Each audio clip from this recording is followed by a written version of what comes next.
Tovuzda ana 2 aylıq övladını kiraya qaldığı yaşlı qadının evində qoyaraq bir daha geri qayıtmayıb. Hadisə rayonun Abulbəyli kənd ərazisində qeydə alınıb. Məlumata görə Mingəçevir şəhər qeydiyyatında olan Ağstafa rayonunun Tatlı kəndində yaşayan Nuranə Əhmədova Tovuz rayonunun Abulbəyli kəndində Gülənbər Quliyevanın evində kiraya qalacağını bildirib. Ev sahibinin sözlərinə görə o cütlükdən sənəd tələb edib və Nuranə Asan xidmətdən sənəd almaq adı ilə evdən çıxıb və bir daha geri qayıtmayıb. Uşaq isə körpə olduğundan ev sahibindən gələnə qədər ona baxmağı xahiş edib. 1-2 gün, bir həftə bundan qabaq bir gəlin, bir oğlan gəldi ki, evinizi kiraya verirsiniz deyirlər. Mən də dedim, heç nə verirəm, intihası dokumentlərinizi. Deyir, ay xala, bu gün yerləşək, bu axşam sabah gedib gətirəcəyik dokumentlərimizi, sabah gətirəcəyik. Vermişik Hasan xidmətlər dokumentlər. Sabah açıldı, sabah getdilər. Bir də gecəyi gözlədik, gəlmədilər. Zəng eləməkdən yorulduq, telefonu açmadılar.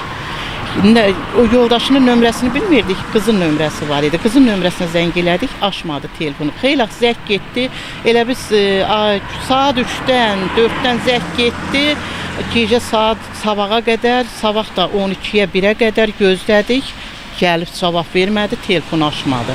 Axırı mən də məcbur oldum, getdim 102-yə zəng elədim ki, körpə uşağı burada qovub gediblər. Polis əməkdaşları uşağı Tovuz rayon mərkəzi xəstəxanasının acil şöbəsinə təhvil veriblər. Bəlli olub ki, 2 aylıq körpə Fatimə Əhmədova İqbal qızı 2026-cı ilin yanvar ayında dünyaya gəlib. Körpəyə lazımi tibbi müayinələrdən keçirilib və hazırda nəzarətdə saxlanılır.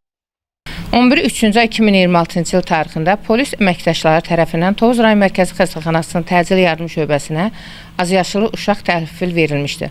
Uşaq təhvil alınıb, ilkin müayinələr başlanılıb, səhhətində heç bir problem olmadığı aşkarlanıb. Sonraki səhhəti və qidalanmasına nəzarət üçün uşaq pediatriya şöbəsinə yerləşdirilmişdir.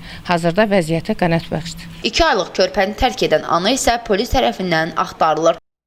Tovuz rayon polis şöbəsinə Mingəçevir şəhər sakini Nuranə Əhmədovanın himayəsində olan körpəni kiraya qaldığı ev sahibinə verərək getməsi və bir daha geri qayıtmaması barədə məlumat daxil olub.